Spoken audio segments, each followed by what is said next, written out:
Hi folks, Lou here to talk about the question, is monetization a part of game design? Well, what is monetization? Wikipedia says it's the process that a video game publisher can use to generate revenue from a video game product.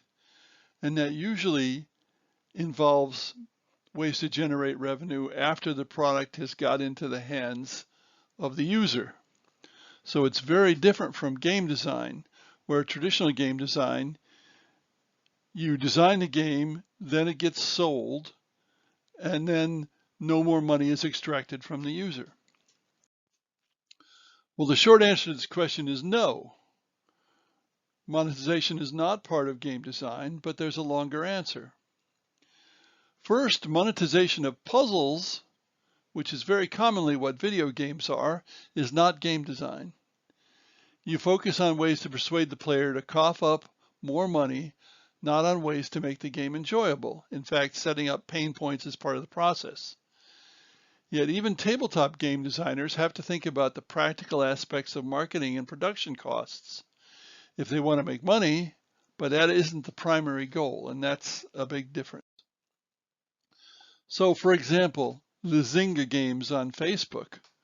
We called them games, but they were puzzles. They were close to pure expressions of monetization.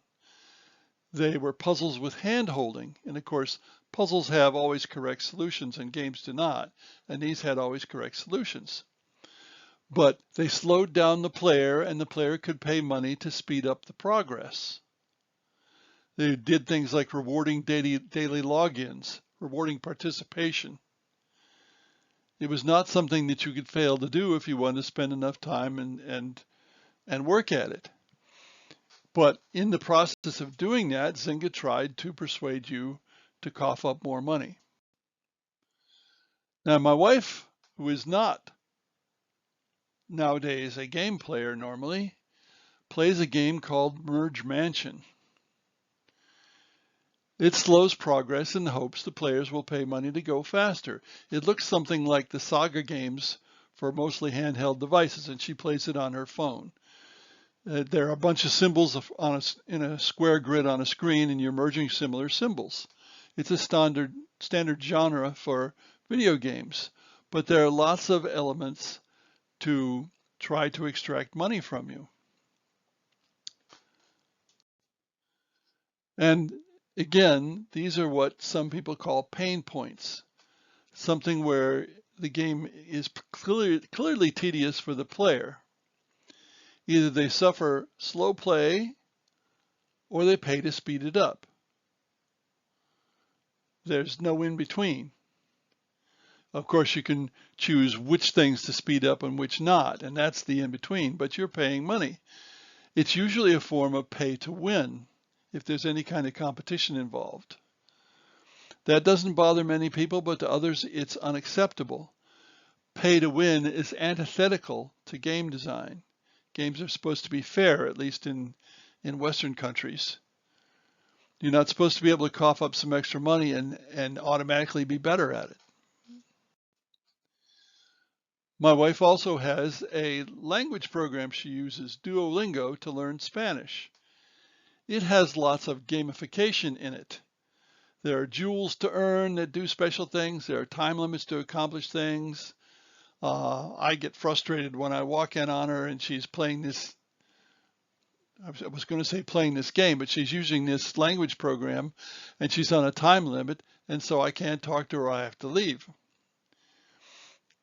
Some of these things, and I don't remember whether Duolingo is one of them, reward you for logging in every day. Now, gamification isn't really about games. It should be called scorification, because you're applying scoring mechanisms primarily to whatever activity is involved, which may or may not be a game on its own. And of course, learning a language isn't actually a game. So is this game design? Is gamification game design? I don't think so. Now, don't confuse monetization with business awareness, with marketing.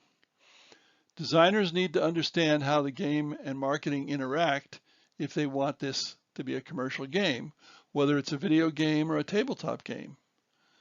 but that doesn't mean they must deliberately make the game less enjoyable than it could be. The ultimate question is the designer, quote unquote, making the game more enjoyable or less? And when you're working on monetization, you're making the game often less enjoyable. Now, puzzle games, which includes virtually all solo games and parallel competitions, make monetization easier to design in, and that may be one reason why those games have risen in popularity compared to opposed games, which usually involve more than one side and more than one person. Thanks for listening.